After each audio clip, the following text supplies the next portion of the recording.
कुंज बिहारी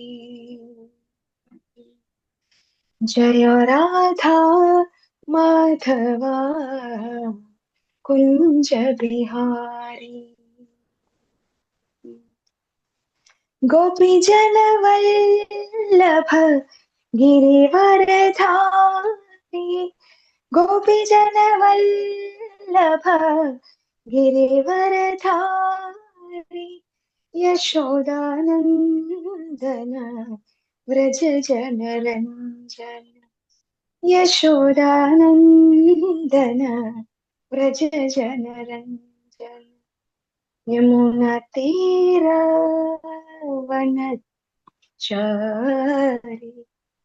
जय राधा माधव कुंज बिहारी जय राधा माधव कुंज बिहारी हरे कृष्णा कृष्णा कृष्णा हरे हरे हरे राम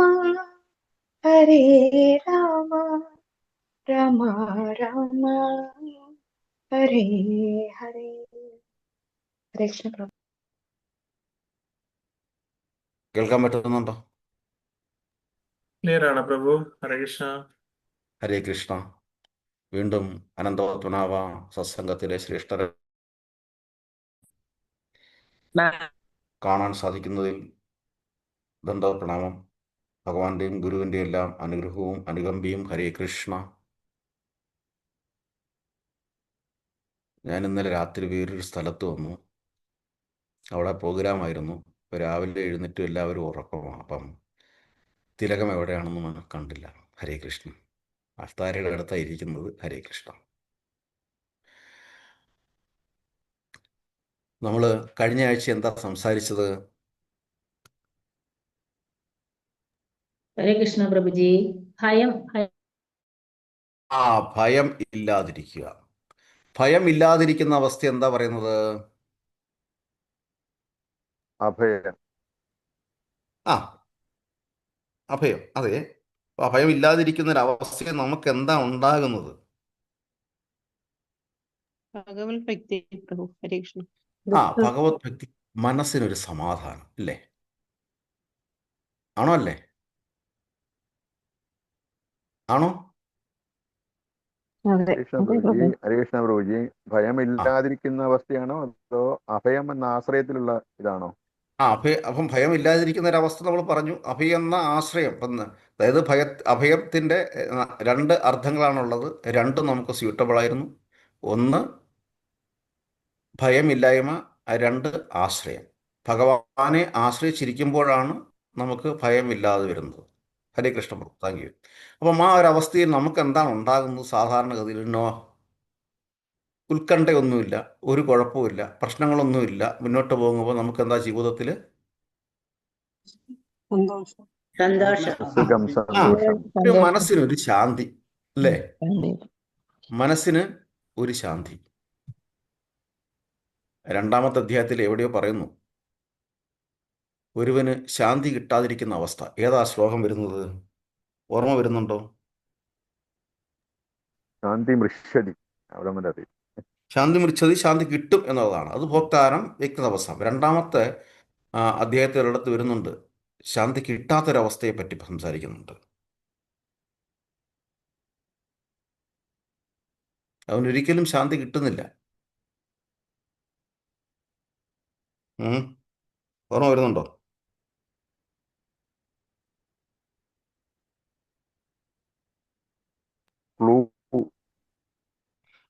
ക്ലൂ ആണ് ഞാൻ നോക്കുന്നത്.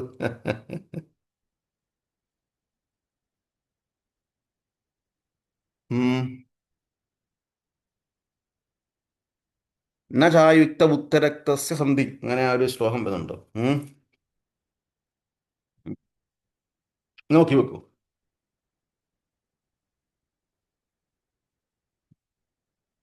അങ്ങനെയുള്ള ഒരുവന് ഒരിക്കലും ശാന്തി കിട്ടുന്നില്ല. ഉം.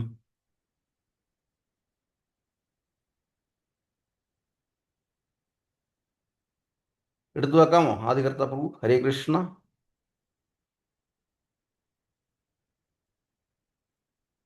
ഉം. ഉം. ഉം.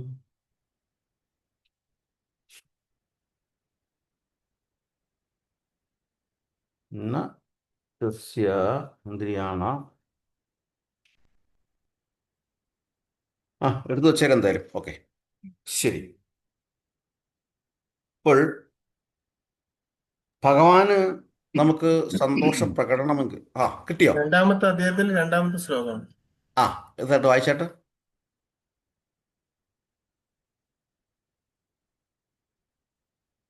വായിച്ചാട്ട് പ്രഭു. ഹരേ കൃഷ്ണ. അത് വായിച്ചാട്ടാ മതി. ഹരേ കൃഷ്ണ. ഓം നമോ ഭഗവതേ വാസുദേവായ. ശ്രീ ഭഗവാനുവാച കുടസ്വാകശ്മലം ഇദം ദിശാമേ സമുപസ്ഥിതം അനാര്യാജുഷ്ടമസ്വർഗ്യം അകീർത്തികരമർജുന. അതേ ഉള്ളൂ, ഇതിനകത്തില്ല അത്. വായിച്ചാട്ട്.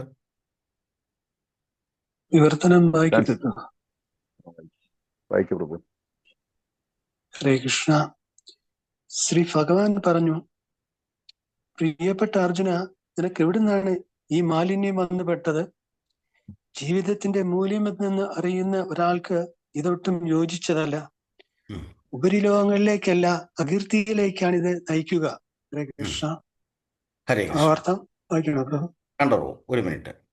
266 ഒന്ന് വായിച്ചാട്ടെ. 266 കൂടെ ഒന്ന് വായിച്ചാട്ടെ.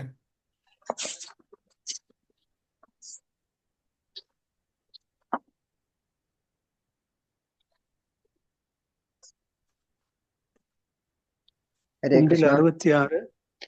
266 അല്ലേ പ്രഭു? അതെ, വായിക്കട്ടോ. ഓ.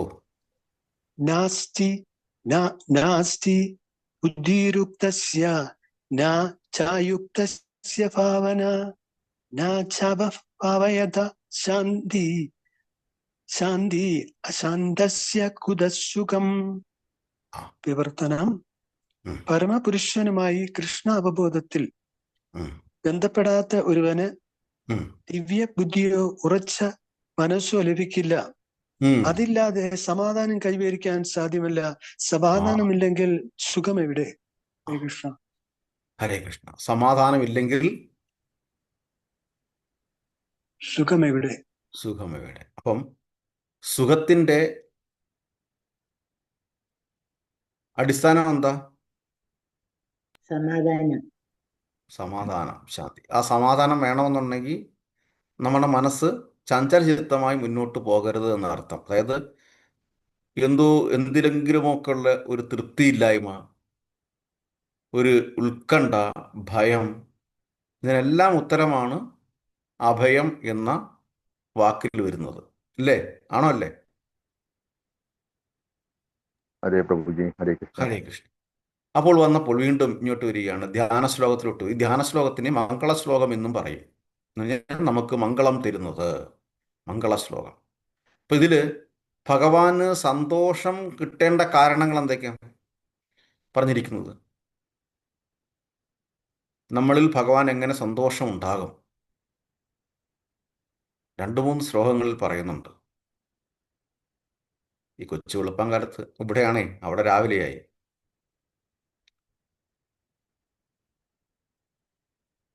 നമ്മളിത് വായിക്കുമ്പോൾ അതിൻ്റെ ഒരു ഉദ്ദേശശുദ്ധി. മന്മനാഭവ മത്ഭക്ത. ധ്യാന ശ്ലോകത്തിലാണ് ഞാൻ ക്ലൂ പറഞ്ഞത്.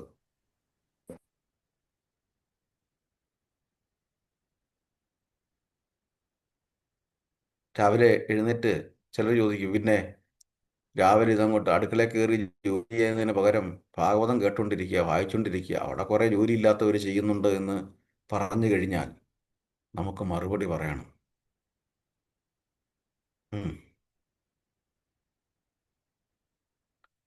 പറഞ്ഞാട്ടെ ശ്ലോകാർത്ഥം. അല്ല, ഞാനത് കുളുവാ പറഞ്ഞത്. ഓക്കെ. ധ്യാന ശ്ലോകത്തിൽ തന്നെ അത് വരുന്നുണ്ട്. പ്രഭുജി ശേഷാം സതതയുക്താന.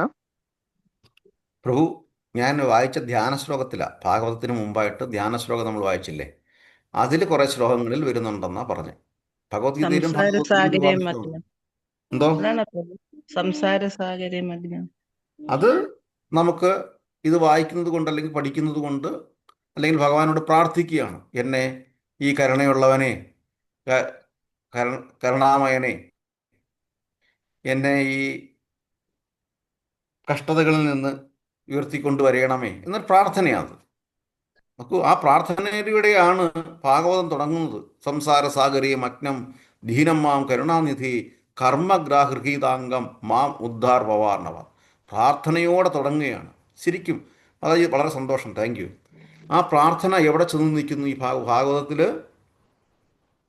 ഭഗവാനോട് പ്രാർത്ഥിക്കുകയാണ്, നമ്മൾ അഭ്യർത്ഥിക്കുകയാണ്, ഈ കഷ്ടപ്പെടലുകളിൽ നിന്നും നമ്മളെ രക്ഷിച്ചു കൊണ്ടുപോകണമേ.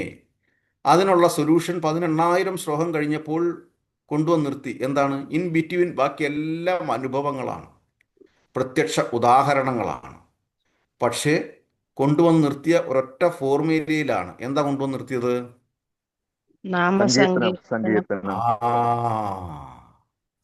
നാമസങ്കീർത്തനം യസ്യ പാപപ്രണാശനം. പ്രണാമോ സർവപാപ ദുഃഖത്തിൽ. പ്രണാശനം. പ്രണാമോ ദുഃഖശമനം. ആ അപ്പൊ നാമസങ്കീർത്തനവും നാമജപവും തമ്മിലുള്ള വ്യത്യാസം എന്താ? നാമജപം ഒരാളിൽ നിക്ഷിപ്തമാണ്. നാമസങ്കീർത്തനം കൂട്ടായിട്ട് ആ ഭഗവത് നാമം. കൂട്ടായിട്ടുള്ള കോൺഗ്രിഗേഷണൽ ചാൻറ്റിങ്, അങ്ങനെയുള്ള നാമജപമാണ്. കൂട്ടായി ചെയ്തിട്ടുള്ള നാമജപത്തിനെ നാമസങ്കീർത്തനം എന്ന് പറയും. അങ്ങനെയുള്ള നാമജപത്തിലൂടെ മാത്രമേ നമുക്ക്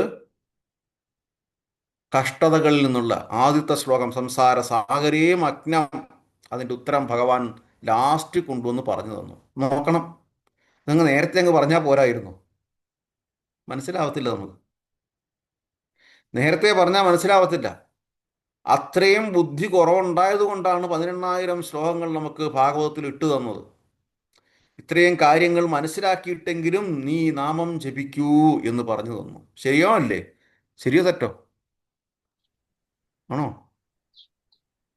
ഹരിബോൾ. 700 ശ്ലോകങ്ങൾ ഭഗവത്ഗീതയെ കൊണ്ട് പറഞ്ഞു തന്നു. എന്നിട്ട് അർജുനോട് ലാസ്റ്റ് എന്താ പറഞ്ഞത്? ഈ പറഞ്ഞ ശരണാഗതി. കാര്യങ്ങളെല്ലാം ഒരു സൈഡിൽ അങ്ങോട്ട് വെച്ചേക്ക്. ശരണാഗതി. ഇത്രയേ ഉള്ളൂ. നോക്കണം, നമ്മൾ അത്രയും ആലോചിച്ച് നോക്കണം. നമ്മൾ അത്രയും ബുദ്ധി കുറഞ്ഞത് കൊണ്ട് ഇത്രയും വിശദീകരിക്കേണ്ടി വന്നു. കാര്യം ഇതെല്ലാം ഓർമ്മിച്ച് നമ്മൾ ഇത്രയും അനുഭവങ്ങളിലൂടെ പോയി, അനുഭവജ്ഞാനങ്ങളിലൂടെ പോയി, പൗരാണിക ശാസ്ത്രജ്ഞന്മാർ പറഞ്ഞിരിക്കുന്ന തെളിവുകളിലൂടെ പോയെങ്കിലും നമ്മൾ ഭഗവാന്റെ അടുത്ത് വരിക. അപ്പോഴത്തേക്ക് നമുക്കൊരു മനസ്സിന് ഇരുത്തം വരും, ഒരു പക്വത വരും. അതാണ് ആധ്യാത്മിക.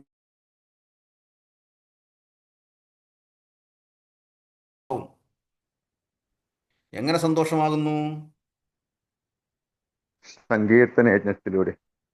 ധ്യാന ശ്ലോകത്തിൽ പറഞ്ഞ ശ്ലോകത്തിൽ വീണ്ടും വരികയാണ്. ശ്രീമദ് ഭാഗവതം നാമപുരാണം. നാമപുരാണം. അതിന് മുമ്പ് ശ്ലോകത്തിൽ പറഞ്ഞ അമലപുരാണം എന്ന് പറയുന്നു. ശ്രീമദ് ഭാഗവതം അമലപുരാണം എന്ന് പറഞ്ഞാൽ പൊള്യൂട്ടഡ് അല്ല. പൊള്യൂട്ടഡ് ടെസ്റ്റ് എല്ലാം ലൈഫ് ലോങ് കഴിഞ്ഞതാണ്. അമലപുരാണം, യാതൊരു മലീമസവും ഇല്ലാത്ത. ഇവിടെന്താ പറഞ്ഞത്? ശ്രീമദ് ഭാഗവതം നാമപുരാണം, ഭഗവാന്റെ പ്രത്യക്ഷ ദൈവം. നാമപുരാണം ലോകവിശ്രുതം, ലോകം മുഴുവൻ വിശ്രുതമായിട്ടുള്ളത്, കീർത്തീകരിക്കപ്പെട്ടുള്ളത്, ലോകവിശ്രുതം. അങ്ങനെയുള്ള ശ്രീമദ് ഭാഗവതം ശൃണ്വയാ, ശ്രദ്ധയാ. എങ്ങനാ? ശ്രദ്ധയോടെ ശ്രവിക്കുന്നവർക്ക്. ശൃണ്വയാ, ശ്രദ്ധയാ യുക്തോ. ലാസ്റ്റ് വരി എന്താ? മമ സന്തോഷ കാരണം. ആ എൻ്റെ സന്തോഷത്തിന് ഭഗവാന് സന്തോഷത്തിന് കാരണമാകും. അപ്പോൾ ഭഗവാൻ നമ്മളിൽ സന്തോഷിച്ചു കഴിഞ്ഞാൽ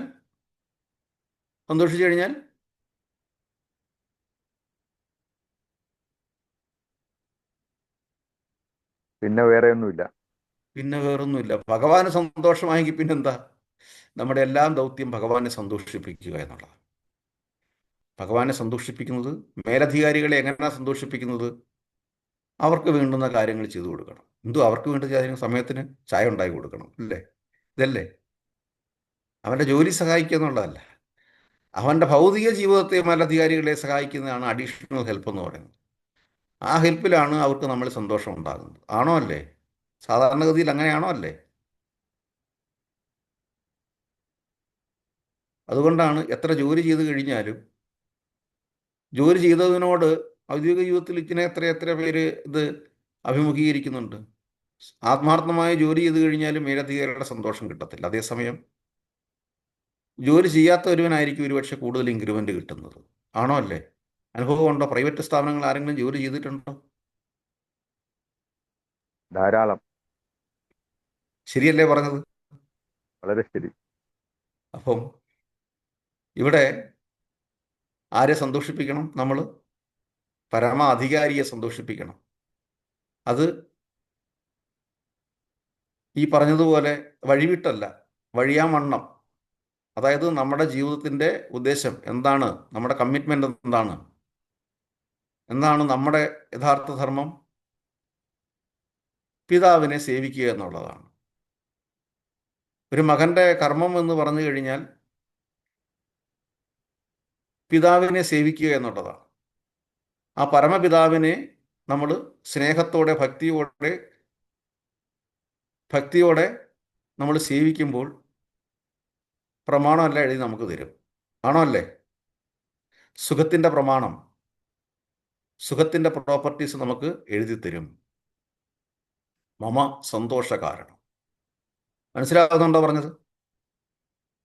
ഉണ്ട് പ്രഭു. ഇത്രയേ ഉള്ളു കാര്യം. അപ്പം നമ്മൾ വെളുപ്പാങ്കാലത്ത്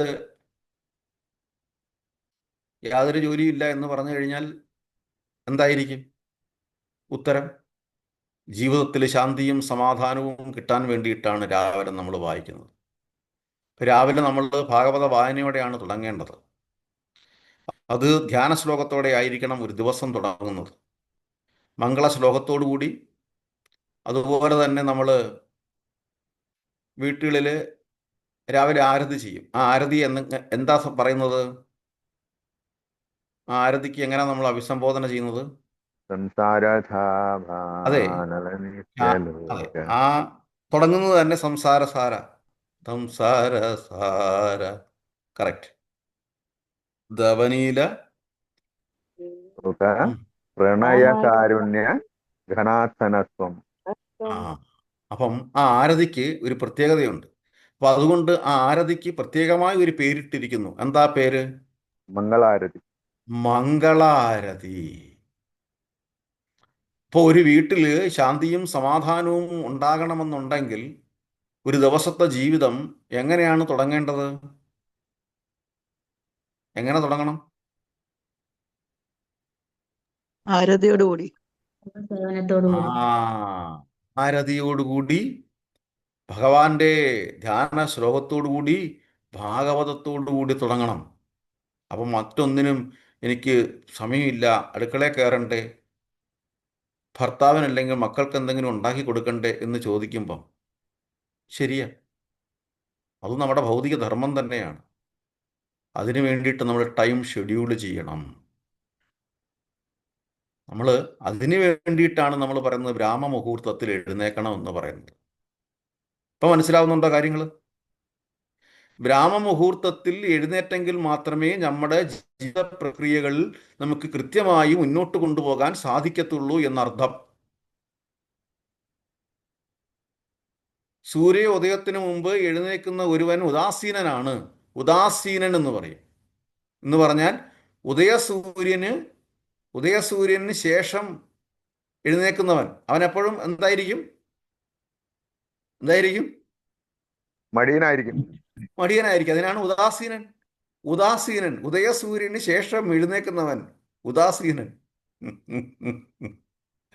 അപ്പൊ അവന് പിന്നെ ജീവിതത്തിൽ നിന്നും കൊണ്ടുപോകാൻ പറ്റത്തില്ല, സമയം ഉണ്ടാവത്തില്ല, സമയം ഉണ്ടാവത്തില്ല. അപ്പം പിന്നെ അവൻ മറ്റു സുഖങ്ങളെ തേടിപ്പോകും, മറ്റു സുഖങ്ങളെ തേടിപ്പോകും. അപ്പം ഒരു പക്ഷേ ഇതെല്ലാം കുറച്ച് കഴിഞ്ഞിട്ട് എന്നാൽ കുറച്ച് മൊബൈൽ ഒന്ന് നോക്കിക്കളയാം. പണ്ടാണെങ്കിൽ നോവൽ എടുത്ത് വായിക്കാം. ആ, അതിനെ നമ്മൾ വേറൊരു രീതിയിൽ വിശേഷിപ്പിക്കുമായിരുന്നു പൈങ്കിളി സാഹിത്യങ്ങൾ എന്ന് പറഞ്ഞാൽ പെട്ടെന്ന് പെട്ടെന്ന് നമ്മുടെ കണ്ണിന്, നമ്മുടെ ചെവിക്ക് സന്തോഷം തരുന്ന സാഹിത്യങ്ങളെയാണ് പൈങ്കിളി സാഹിത്യങ്ങളെന്ന് നമ്മൾ പണ്ട് പറഞ്ഞിട്ടുള്ളത്. ഇത് ഭൗതികമായിട്ടുള്ള ചില ഇക്കിളിപ്പെടുത്തലുകൾ. പിന്നത് നേരെ സീരിയലുകളിലേക്ക് വരുന്നു, മൊബൈൽ വെർഷൻ, ടി വി വെർഷനിലേക്ക് വരുന്നു. അപ്പോഴും ഒന്ന് ബാക്കി കിടക്കുക, ഇത് ആ ഒരു നിമിഷത്തേക്ക് മാത്രമേ ഉള്ളൂ. അപ്പോഴും ബാക്കി കിടക്കുക എന്താണ്? മംഗളം തരുന്ന കാര്യം നമ്മൾ ചെയ്തില്ല, ചെയ്തോ ഇല്ലേ? അപ്പോൾ നമ്മൾ പറയും പിന്നെ എവിടാ സമയം ഇരിക്കുന്നത്? എത്ര പേര് കേൾക്കുന്നുണ്ട് ഇത് സത്സംഗത്തിന് വരുമ്പോൾ? ഒട്ടും സമയമില്ല പ്രഭു. എന്തെല്ലാം ദുരിതങ്ങളാ! എന്തോ ദുരിതങ്ങൾ! കല്യാണം കഴിച്ചു, കുട്ടികളൊക്കെയായി, അവരെ പഠിപ്പിക്കണം, അവരെങ്ങനെ പോകുമെന്ന് അറിയത്തില്ല, അവർക്ക് ചോറുണ്ടാക്കി കൊടുത്തു വിടണം, പിന്നെ ഭർത്താവിൻ്റെ കാര്യങ്ങൾ നോക്കണം. ആകെ ബഹളമാണ് പ്രഭു. കല്യാണം കഴിക്കണമേ എന്ന് തോന്നില്ല, കഴിക്കണ്ടായിരുന്നു എന്ന് ചിന്തിക്കുന്നു എന്നൊക്കെ പറയും. എന്തുകൊണ്ടാണ് പറയുന്നത്? നമ്മുടെ ഉദാസീനയായിട്ടാണ്.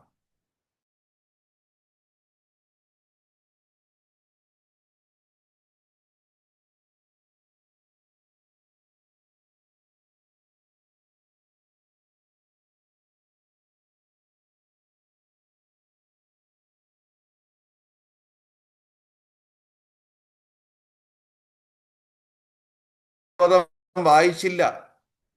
നമ്മൾ രാവിലെ എഴുന്നേറ്റ് ധൃതി പിടിച്ച മനസ്സോടെ എന്ന് പറഞ്ഞാൽ ഭയം, ഉത്കണ്ഠയുള്ള മനസ്സോടെ നമ്മൾ അടുക്കളയിലേക്ക് പായുകയാണ്. ചിലപ്പോൾ കുളിക്കത്ത് പോലുമില്ല. ശരിയോ തെറ്റോ? ആണോ അല്ലേ? എന്നിട്ടും നമ്മൾ പറയും, എന്നിട്ട് നമ്മളൊരു പക്ഷേ ഇതെല്ലാം കഴിഞ്ഞിട്ട് ചിലപ്പോൾ ക്ഷേത്രത്തിലേക്ക് ഓടും, ഭഗവാനെ കാണും, തൊഴും, എല്ലാം ഉണ്ടാവും, നാമവും ജപിക്കും ചിലപ്പോൾ. പക്ഷേ നമ്മൾ ഒരു കാര്യം വിട്ടു. ഏത് കാര്യം വിട്ടു? ഏത് കാര്യം വിട്ടു? മംഗളാരതി. ആ, മംഗളാരതി ചെയ്യുന്നത് വിട്ടു. അവിടെയാണ്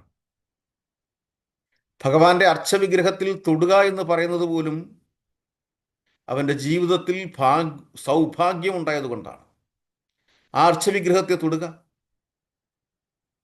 അതായത് ഡയറ്റി വിഗ്രഹം, അർച്ചവിഗ്രഹത്തിൽ തൊടുക, ആ അർച്ചവിഗ്രഹത്തിന് അഭിഷേകം ചെയ്യുക, ആ അർച്ചവിഗ്രഹത്തിൽ വസ്ത്രധാരണം ചെയ്യുക.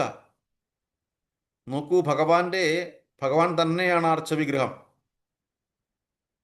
നമുക്ക് അത് ചെയ്യാൻ പറ്റുക എന്നുള്ളത്, ഇതിൽ പരം ജീവിതത്തിൽ സൗഭാഗ്യം എന്തുണ്ട്? അതാണ് നമ്മൾ നഷ്ടപ്പെടുത്തുന്നത്. ആണോ അല്ലേ? അതെ പ്രഭു. അപ്പം നമ്മുടെ ജീവിതം നമ്മൾ എത്ര ക്രമത്തോടെ മുന്നോട്ട് പോകുന്നു എന്ന് പറഞ്ഞു കഴിഞ്ഞാൽ എല്ലാം കാര്യങ്ങൾ കൃത്യമായിട്ട് നോക്കുന്നുണ്ടെന്ന് പറയുമ്പോൾ, ആ ബ്രഹ്മമുഹൂർത്തത്തിൽ ഇത്തരം കാര്യങ്ങൾ ചെയ്യാത്ത വ്യക്തി താളക്രമമായിട്ടല്ല, താളാത്മകമായിട്ടല്ല പോകുന്നത്, അവതാളത്തിലാണ് പോകുന്നത്, അവശ്രുതിയിലാണ് പോകുന്നത്. ശ്രുതി നമ്മൾ കേട്ടില്ല. ശ്രുതി സ്മൃതി പുരാണാദികൾ എന്താ പറയുന്നത്? ആരെക്കുറിച്ചാണ് സംസാരിക്കുന്നത്? ശ്രുതി സ്മൃതി പുരാണം ആരെക്കുറിച്ചാണ് പറയുന്നത്? ഭഗവാനെ കുറിച്ച്. നമ്മളത് ആദ്യം കേട്ടോ? കേട്ടില്ല. തിരക്ക് പിടിച്ച മനസ്സോടെ പോകും. അപ്പോഴാണ് പിന്നെ വേറെ ആരെങ്കിലും, കുടുംബത്തിൽ ആരെങ്കിലും ആയിരിക്കും ചിലപ്പം നമ്മുടെ ആൾത്താര തുറക്കുകയോ അല്ലെങ്കിൽ വിളക്ക് കൊളുത്തിയോ അല്ലെങ്കിൽ അതിന് ശേഷമായിരിക്കും. അപ്പം എന്ത് പറയും? ആ, ഇത് വെക്കാൻ പറ്റില്ല, ഞാൻ കുളിക്കാതെ ചെയ്തതാണ്. നോക്കൂ, അവിടെ നഷ്ടപ്പെട്ടു. അവിടെ നമുക്ക് നഷ്ടപ്പെട്ടു. ഭഗവാന് നിവേദ്യം സമർപ്പിക്കാനുള്ള സമയം നഷ്ടപ്പെട്ടു. ആ ഓപ്പർച്യൂണിറ്റി നഷ്ടപ്പെട്ടു. എന്തുകൊണ്ടാ? ഞാനത് കുളിക്കാതെ ചെയ്തതാണ്. ശരിയോ തെറ്റോ? ജീവിതത്തിൽ നടക്കുന്ന ഒരു ശരാശരി ഗൃഹത്തിൽ നടക്കുന്ന ഹരേകൃഷ്ണ പ്രസ്ഥാനത്ത് നടക്കുന്ന കാര്യങ്ങളല്ല ഞാൻ പറഞ്ഞത്.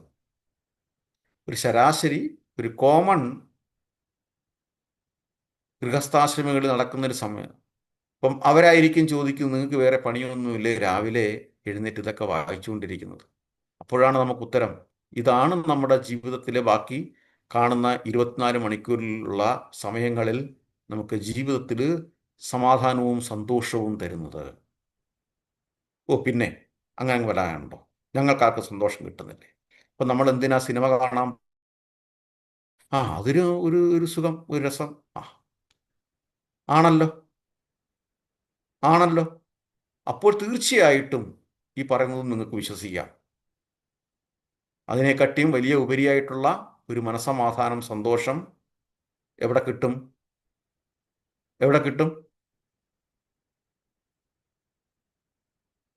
എവിടെ കിട്ടും? ഇവിടെ ആ, ഇവിടെ എന്ന് പറയുന്നത്, ഇവിടെ എന്ന് പറയുന്നത് സംഘത്തിൽ ഭഗവത് പ്രാർത്ഥനയിൽ ഭഗവത് ആ, സ്മരണത്തിൽ ഭഗവാന്റെ ലീലകൾ വായിക്കുന്നിടത്ത്, ഭഗവാന്റെ ലീലകൾ വായിക്കുന്നിടത്ത്, ഭഗവാന്റെ ലീലകൾ ഓർമ്മിക്കുന്നിടത്ത്. അതിന് വേണ്ടിയിട്ടാണ് ഭഗവാൻ ഇത്രയും കാര്യങ്ങൾ നമുക്കുടെ മുന്നിൽ പറഞ്ഞു തന്നിച്ചത്. ഇതൊന്നും വായിക്കാനല്ല ആക്ച്വലി ഇവിടെ ഇരുന്നത്. എങ്ങനെയോ ഇത് സബ്ജക്റ്റിലോട്ട് വന്നു. ഹരേ കൃഷ്ണ. ഇതിലെന്തെങ്കിലും കാര്യങ്ങൾ ചോദിക്കാനുണ്ടോ? അതോ ബോറടിച്ചോ? എന്റെ പ്രഭു ബോറടിച്ചില്ല. നല്ല കാര്യങ്ങളല്ലേ ചർച്ച ചെയ്യുന്നത്.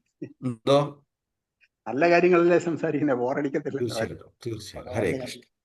അപ്പം നമ്മൾ ചിന്തിക്കണം, നമ്മുടെ ഷെഡ്യൂള് ആ രീതിയിൽ മുന്നോട്ട് പോകുമ്പോൾ തീർച്ചയായിട്ടും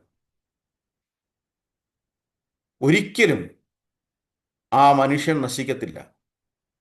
അവൻ ഏത് പരിതസ്ഥിതിയിലുള്ളവനാണെങ്കിലും ഒരുവൻ ബ്രഹ്മമുഹൂർത്തത്തിൽ എഴുന്നേൽക്കുകയും ഭഗവാന്റെ നാമം ജപിക്കുകയും ചെയ്യുന്ന ഏതൊരു വ്യക്തിയും ഒരു കാലത്തും കഷ്ടപ്പെടത്തില്ല. അവൻ രക്ഷപ്പെടത്തേയുള്ളൂ, യാതൊരു സംശയവുമില്ല കാര്യത്തിൽ. അതുകൊണ്ട് തന്നെയാണ് എടുത്തു നോക്കിക്കോളൂ, അല്ലെങ്കിൽ ജീവിതത്തിൽ ഇംപ്ലിമെന്റ് ചെയ്ത് നോക്കിക്കോളൂ.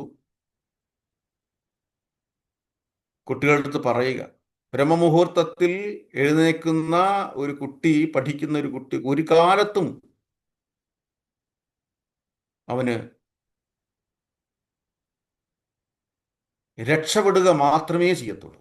അവന് തീർച്ചയായിട്ടും എവിടെയെങ്കിലും ഒരു രക്ഷപ്പെടൽ അവനുണ്ടായിരിക്കും, യാതൊരു സംശയമില്ല കാര്യത്തിൽ.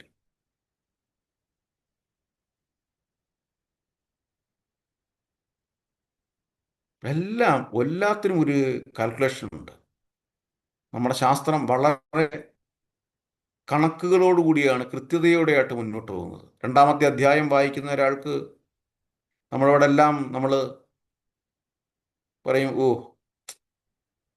ശത്രുദോഷം, ശത്രുഭയം, ആ, ഇതൊക്കെയാണ്, വേറൊന്നും ചെയ്യണ്ട. 2-ാമത്തെ അധ്യായം വായിക്കുന്ന ഒരാൾക്ക് ശത്രുഭയം ഉണ്ടാകത്തില്ല, ശത്രുദോഷങ്ങളെല്ലാം നീങ്ങും. ആ, അതാ രസം.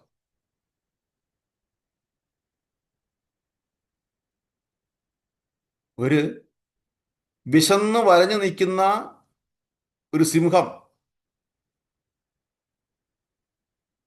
അവനൊരു മാനിനെ തേടി ഇങ്ങനെ ഇരിക്കുകയാണ്, ആഗ്രഹിച്ചിരിക്കുകയാണ് കഴിക്കാനായിട്ട്.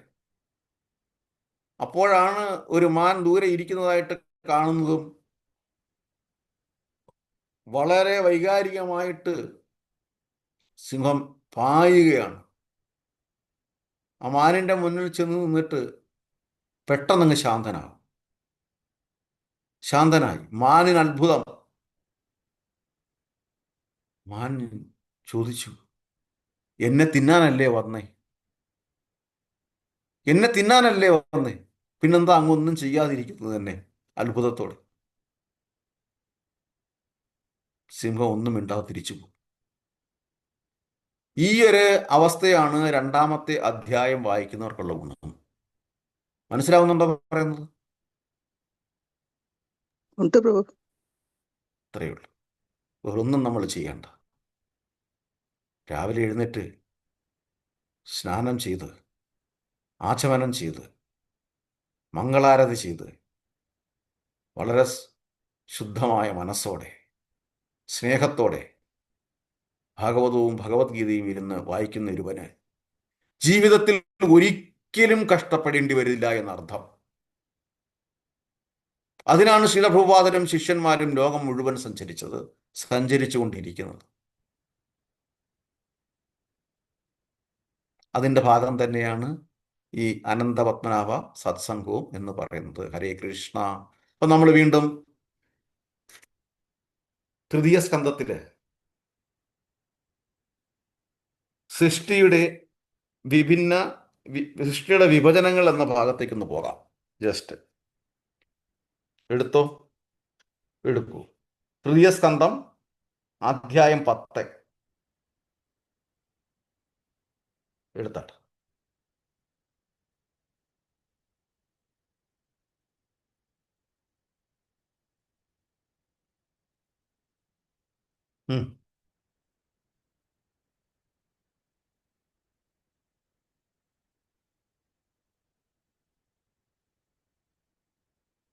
എടുത്തോ?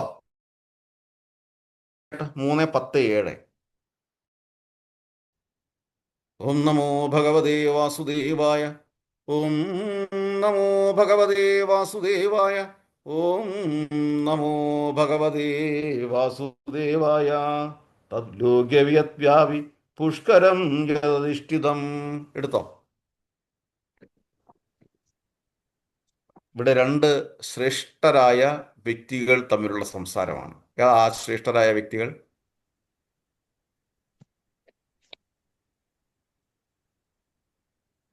ആരൊക്കെയാ?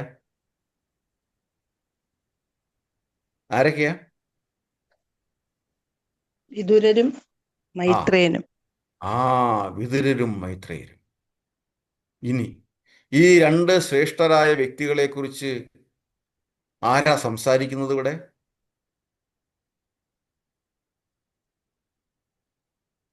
കഥകൾ പോവുകയാണ്. ആരാണ് സംസാരിക്കുന്നത്? സൂതൻ. എന്തോ? സൂതൻ. എവിടാ സംസാരിക്കുന്നത്?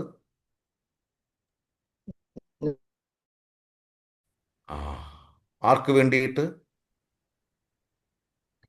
പരീക്ഷിത് മഹാരാജൻ. നോക്കൂ, എത്ര സുന്ദരമായിട്ടാണ് കഥകൾ പോകുന്നത്, എത്ര കഥാപാത്രങ്ങൾ. നമ്മൾ പിന്നെ അത് മറന്നു. നമ്മൾ ആ കഥാപാത്രത്തിലോട്ട് നീങ്ങുകയാണ്, അലിഞ്ഞിറങ്ങുകയാണ്. നമ്മുടെ ശ്രദ്ധയാണ് അതിന് കാരണം. നമ്മുടെ ആ ശ്രദ്ധയോടെ മുന്നോട്ട് പോകുമ്പോൾ, ആരയനങ്ങളിലൂടെ മുന്നോട്ട് പോകുമ്പം നമ്മൾ ഈ കഥാപാത്രങ്ങളിലേക്ക് മാറും. നമ്മളും ആ കഥാപാത്രമായിട്ട് മാറും. ശരിയല്ലേ പറഞ്ഞത്? ആണോ അല്ലേ? ഇവിടെ സൃഷ്ടിയുടെ ഒരു ഭാഗം കാണിക്കുകയാണ്, തുടങ്ങുകയായി. എടുത്തോ ശ്ലോകം? 7 പ്രഭുജി? 10-7. 7. അതെ 7 വായിച്ച. ഹരേ കൃഷ്ണ. തദ്വിലോക്യാവിയദ്വ്യാപി പുഷ്കരം യദധിഷ്ഠിതം അനേന ലോകാൻ പ്രാഗ്ലീനാൻ കൽപ്പിതാസ്മീത്യ ചിന്തയത്. വിവർത്തനം ശ്രീല പ്രഭാതത്തിൽ. തദന്തരം ബ്രഹ്മ താൻ സ്ഥിതി ചെയ്യുന്ന താമര ലോകം മുഴുവൻ വ്യാപിക്കുന്നത് ദർശിക്കുകയും മുമ്പേ തന്നെ അതേ താമരയിൽ അലിഞ്ഞു ചേർന്നിട്ടുള്ള ഗ്രഹങ്ങളെ എങ്ങനെ സൃഷ്ടിക്കാമെന്ന് ആലോചിക്കുകയും ചെയ്തു. ഹരേ കൃഷ്ണ. ബ്രഹ്മാവ് ഏതോ ഒരു വഴിയിലൂടെ ഇങ്ങനെ വന്നു. താമര തണ്ടാണെന്ന് മനസ്സിലാവുന്നില്ല. നോക്കണം, ഭഗവാന്റെ നാഭിയിലൂടെ ഇങ്ങനെ പുറത്തു വന്നു. വലിയൊരു വിശാലമായ ഒരു നാഷണൽ ഹൈവേ കാണുന്നു. ഇന്ന് കണ്ട് പൊളിഞ്ഞു കിടക്കുന്ന ഹൈവേ അല്ല കേട്ടോ. പുറത്ത് വന്നപ്പോൾ ഒന്നും കാണുന്നില്ല. വീണ്ടും ഉള്ളിലേക്ക് ബ്രഹ്മാവ് പോകുന്നുണ്ട്. വീണ്ടും ഉള്ളിലേക്ക് പോകുന്നുണ്ട്. ആ അപ്പൊ ആ ഭാവാർത്ഥം ചെയ്തതാ, ഒന്ന് വായിച്ചാട്ടെ. ഹരേ കൃഷ്ണ. ശ്രീല പ്രഭുപാദർക്ക് ജയ്. ഭാവാർത്ഥം. ബ്രഹ്മാവ് സ്ഥിതി ചെയ്യുന്ന താമര ലോകത്തിലെ എല്ലാ ഗ്രഹങ്ങളുടെയും വിത്തുകളെ ഗർഭം ധരിച്ചിട്ടുണ്ട്. എല്ലാ ഗ്രഹങ്ങളും മുമ്പേ തന്നെ ഭഗവാനാൽ ഉൽപ്പാദിപ്പിക്കപ്പെടുകയും എല്ലാ ജീവസത്തകളും ബ്രഹ്മാവിൽ ജനിക്കുകയും ചെയ്തിരുന്നു. ഭഗവാൻ വിത്തുകളുടെ രൂപത്തിൽ നേരത്തെ തന്നെ ഉൽപ്പാദിപ്പിച്ചിരുന്ന ഭൗതിക ലോകത്തെയും ജീവസത്തകളെയും ലോകം മുഴുവൻ വിതയ്ക്കുവാനാണ് ബ്രഹ്മാവ് ചെയ്യുന്നത്. ആയതിനാൽ യഥാർത്ഥ സൃഷ്ടിയെ പിന്നീടുള്ള ബ്രഹ്മാവിന്റെ ആവിഷ്കാരത്തെ വിസർഗമെന്നും വിളിക്കുന്നു. ഹരേ കൃഷ്ണ. അപ്പം നമ്മൾ ഏത് സൃഷ്ടിപ്പെട്ടതാ?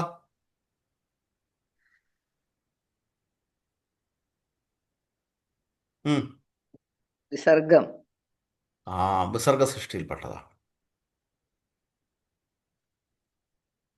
ഭഗവാൻ ആൾറെഡി സൃഷ്ടി ചെയ്തു. ഭഗവാന്റെ നേരിട്ടുള്ള സൃഷ്ടികളെ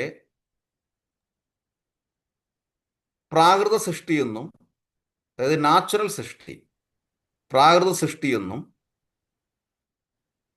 ഇൻഡയറക്റ്റ് ആയിട്ടുള്ള സൃഷ്ടികളെ പിന്നെ പറയുന്നത് വൈകൃത സൃഷ്ടികളെന്നും പറയുന്നു. മനസ്സിലാവുന്നുണ്ടോ? മനസ്സിലാവുന്നു.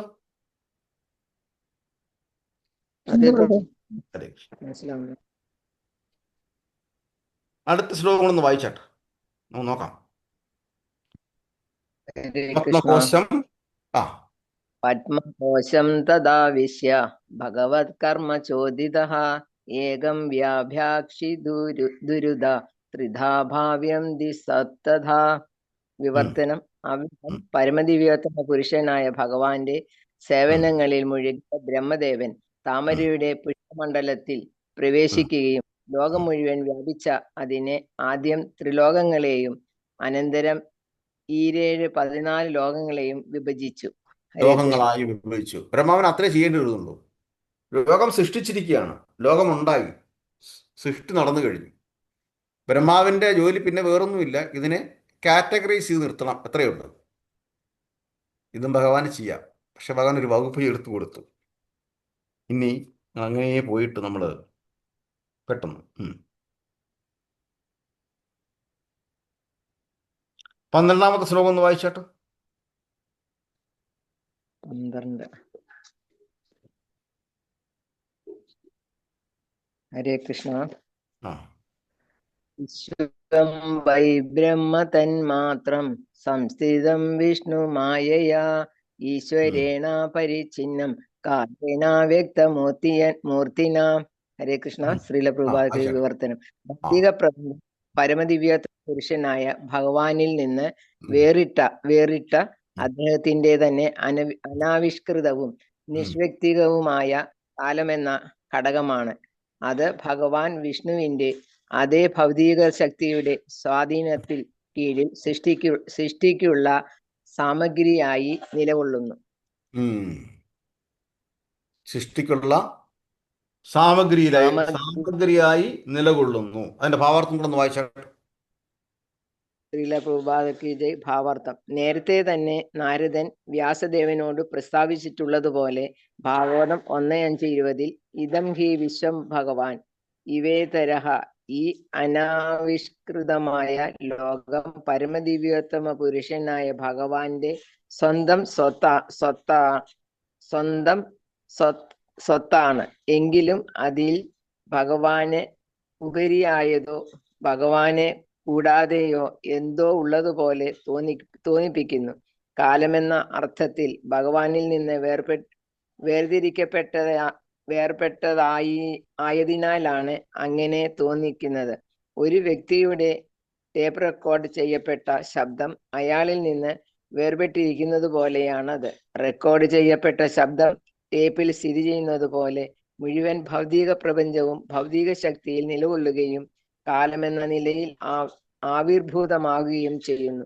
ഭൗതിക പ്രപഞ്ചം ആകയാൽ പരമദിവ്യോത്തമ പുരുഷനായ ഭഗവാന്റെ നിർവ്യക്തികവാദികൾ ഏറെ ആരാധിക്കുന്ന നിർവ്യക്തിക സാക്ഷാത്കാരം പ്രദർശിപ്പിക്കുന്നതിനുള്ള പദാർത്ഥ ആവിഷ്കാരമാകുന്നു. ഹരേ കൃഷ്ണ. ഹരേ കൃഷ്ണ. അപ്പം അങ്ങനെ വീണ്ടും വന്നിട്ട് ആ സൃഷ്ടിയിലേക്ക് നമ്മൾ എത്തുകയാണ്. 14-ാമത്തെ ശ്ലോകം ഒന്ന് വായിച്ചിട്ട് എങ്ങനെയൊക്കെയാണ് ഈ സൃഷ്ടികൾ നടക്കുന്നതെന്നുള്ളത് നമ്മൾ വിചാരിക്കും ഇതെല്ലാം നമുക്ക് പെട്ടെന്ന് ചെയ്യാൻ പറ്റുന്ന കാര്യങ്ങളാണെന്ന്. ഹരേ കൃഷ്ണ. സർഗോ നവവിധസ്തസ്യ ഘൃതോ വൈകൃതസ്തു യാ കാലദ്രവ്യഗുണൈരസ്യ ത്രിവിധ പ്രതിസംക്രമഃ. വിവർത്തനം. ഗുണത്തിന്റെ ഇടപെടൽ മൂലം സംഭവിക്കുന്ന സ്വാഭാവികമായ സൃഷ്ടിക്ക് പുറമെ 9 വിവിധ രീതികളിലുള്ള സൃഷ്ടികളുണ്ട്. ശാശ്വതമായ കാലത്താലും ഭൗതിക ഘടകങ്ങളാലും കർമ്മഗുണങ്ങളാലും സംഭവിക്കുന്ന 3 വിധ സംഹാരങ്ങളുമുണ്ട്.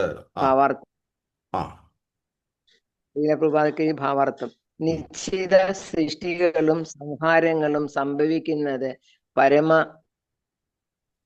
പരമേച്ഛയുടെ നിർബന്ധ പ്രകാരമാണ്. ബ്രഹ്മാവിന്റെ ബുദ്ധിയാൽ ഭൗതിക ഘടകങ്ങളുടെ ഇടപെടൽ നിമിത്തം സംഭവിക്കുന്ന വേറെയും സൃഷ്ടികളുണ്ട്. ഇവയെ പറ്റി കൂടുതൽ വ്യക്തമായി പിന്നീട് വിവരിക്കും. ഇപ്പോൾ പ്രാഥമിക വിവരം മാത്രം നൽകിയിരിക്കുന്നു. 3 വിധത്തിലുള്ള സംഹാരങ്ങൾ. മുഴുവൻ ഭൗതിക പ്രപഞ്ചത്തിന്റെയും നാശത്തിനു നിശ്ചയിച്ചിട്ടുള്ള കാലം നിമിത്തം.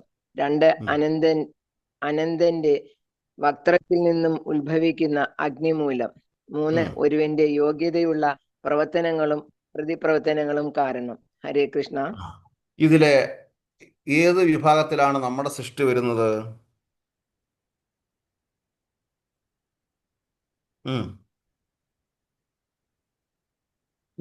സൃഷ്ടി എന്തോ? ഒരുവന്റെ യോഗ്യതയുള്ള പ്രവർത്തനങ്ങളും ഒരുവന്റെ യോഗ്യതയുള്ള പ്രവർത്തനങ്ങളും പ്രതിപ്രവർത്തനങ്ങളും കാരണം. പുനരഭിജനനം, പുനരഭിമരണം. പറഞ്ഞാട്ട്. പുനരഭിജനനം പറഞ്ഞാട്ട്. എപ്പോഴും പറയുന്നത്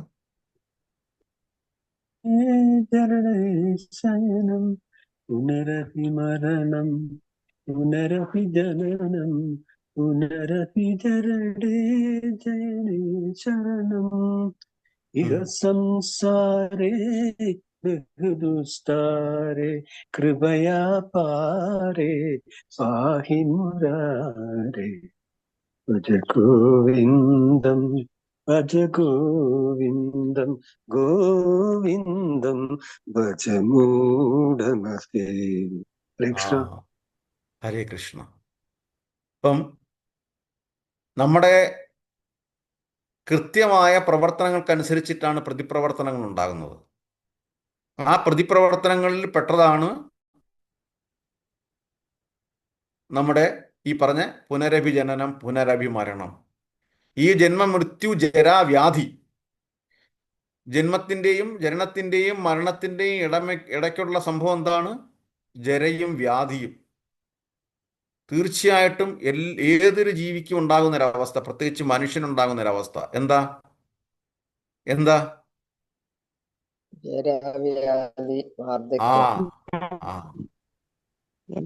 ജരാ വ്യാധി. ഈ വ്യാധിയെ നമുക്ക് ഒന്നും ചെയ്യാൻ പറ്റത്തില്ല. പറ്റുമോ?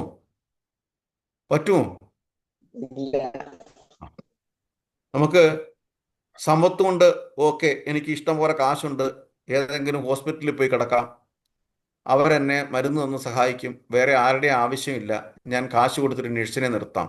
വ്യാധി മാറുമോ?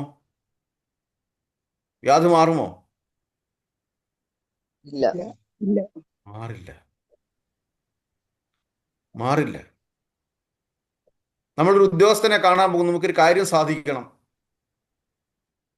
നമ്മൾ ആ ഉദ്യോഗസ്ഥനെ പറ്റി അറിഞ്ഞു, അവിടെ സ്വഭാവം ആദ്യം അറിയണം. അപ്പം പറയാണ് കാശ് കൊടുത്താൽ സാധിക്കാവുന്നേ ഉള്ളത്. കാശ് പ്രഭുജി പറയുന്നത് നമ്മുടെ പാപഫലങ്ങളാണ് ആദിയും വ്യാധിയുമായിട്ട് വരുന്നെന്നാണല്ലോ പറയുന്നത്. തീർച്ചയായിട്ടും അത് മുജ്ജന്മ തന്നെ കർമ്മഫലപാപ അതെ ആദിവ്യാധികളായിട്ട്. അതെ അതെ. അത് തന്നെയാ പറഞ്ഞത്. ശരി. പ്രവർത്തനവും പ്രതിപ്രവർത്തനവും എന്ന് പറഞ്ഞത്. ഓ ശരി ശരി ശരി പ്രഭു. പ്രവർത്തനവും പ്രതിപ്രവർത്തനവും പ്രവർത്തനം. അതെ. നമ്മുടെ പാപം. പ്രവർത്തികൾക്കനുസരിച്ചിട്ടുള്ള കർമ്മഫലങ്ങൾ.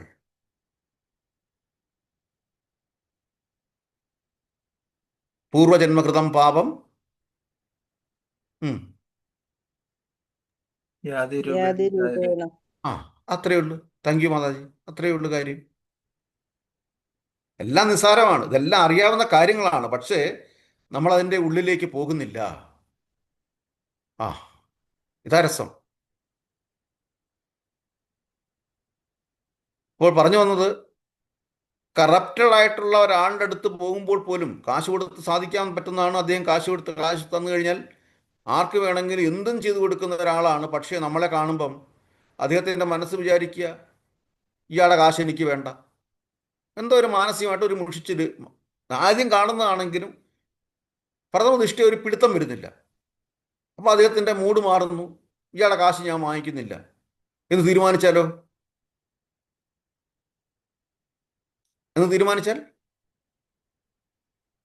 നമ്മുടെ കാര്യം നടക്കത്തില്ല. നടക്കത്തില്ല. ഇത്രയേ ഉള്ളൂ കാര്യം. ഇത് നമ്മുടെ കയ്യിലാണോ ഇത് നേരം? അല്ല. അല്ല. അതാണ് രസം. അപ്പം സാമ്പത്തികം കൊണ്ട് എല്ലാം നേടാം എന്ന് പറഞ്ഞ് നടക്കുക കാര്യം ഇല്ല. ഇല്ല. അവിടെയും ചെറിയ ഒരു ഗുരുത്വത്തിന്റെ വിടവുണ്ട്. ഗുരുത്വത്തിന്റെ വിടവുണ്ട്. ആ ഗുരുത്വമാണ് നമുക്ക് വേണ്ടത്. ആ ഗുരുത്വം എങ്ങനെ കിട്ടുന്നു? ഗുരുശിഷ്യ ബന്ധത്തിലൂടെ. ആ ഗുരുശിഷ്യ ബന്ധം എങ്ങനെ പൂർണ്ണമാകുന്നു? ഗുരുസേവനത്തിലൂടെ. ആ ഗുരുസേവനം എങ്ങനെ പൂർണ്ണമാകുന്നു? ഭക്തിയുത സേവനത്തിലൂടെ. ആ ഭക്തിയുത സേവനത്തിലൂടെ മുന്നോട്ട് പോകുമ്പോൾ നമ്മൾ ഭഗവാനുമായിട്ട് ഒരു അടുപ്പം സൃഷ്ടിച്ചെടുക്കുന്നു. അങ്ങനെ ആ ഒരു തലത്തിലെത്തുമ്പോൾ നമുക്ക് ജീവിതത്തിൽ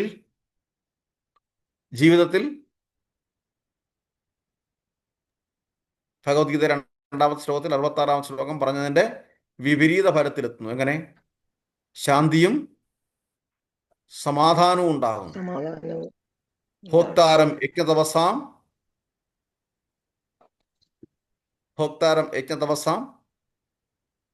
സർവലോകമഹേശ്വരം സ്വർഗം സർവഭൂതാനാം ജ്ഞാത്വാമാം ശാന്തി മൃത്യതി. ഹരേ കൃഷ്ണ പ്രഭു. ഹരേ കൃഷ്ണ. Thank you. ഹരേ കൃഷ്ണ. ഇതറിയാവുന്ന ഒരു വ്യക്തിക്ക് ജീവിതത്തിൽ എല്ലാത്തിൻ്റെയും ഭോക്താവ് ഭഗവാനാണ് എന്ന വ്യഗ്രതയോടെ ജീവിക്കുന്ന ഒരാൾക്ക് ബ്രഹ്മമുഹൂർത്തത്തിൽ എഴുന്നേറ്റ് സ്നാനം ചെയ്ത് അടുക്കളയിൽ പോകാനും അത് ഭഗവാന് നിവേദ്യം സമർപ്പിക്കാനും മംഗളാരതി ചെയ്യാനും തോന്നുകയും അങ്ങനെ ജീവിതത്തിൽ ശാന്തിയും സമാധാനവും കിട്ടുകയും ചെയ്യുന്നു എന്ന് മാത്രമല്ല, അതിനൊപ്പം നാമജപം മാത്രമല്ല, നാമസങ്കീർത്തനമാണ് ആവശ്യം. അതുകൊണ്ട് എനിക്ക് സത്സംഗങ്ങളിൽ പങ്കെടുക്കണമെന്നുള്ള വ്യഗ്രത, ധൃതി, ക്ഷമ എല്ലാം ഉണ്ടാവുകയും അങ്ങനെ ആ മഹാത്മാക്കൾ ഇത്തരം സത്സംഗങ്ങളിൽ പങ്കെടുക്കുകയും ചെയ്യുന്നു. വാഞ്ചാകൽപതരൂഭ്യശ്ച കൃപാ സിന്ധൂഭ്യേവച പതിതാനാം പാവനേഭ്യോ വൈഷ്ണവേഭ്യോ നമോ നമഃ. ഇവിടെ കൂടിയിരിക്കുന്ന എല്ലാവർക്കും സാക്ഷാൽ ഭഗവാന്റെ ഗുരുവിൻ്റെ അനുഗ്രഹം ഉണ്ടാകട്ടെ എന്ന് പ്രാർത്ഥിക്കാം. അതുപോലെ തന്നെ ഇവിടെ കൂടിയിരിക്കുന്ന എല്ലാവരുടെയും പ്രാർത്ഥനകൾ ഈ അടിയനും ഉണ്ടാകട്ടെ എന്ന് പ്രാർത്ഥിക്കാം. ഹരേ കൃഷ്ണ. എന്തെങ്കിലും പറയാനുണ്ടോ?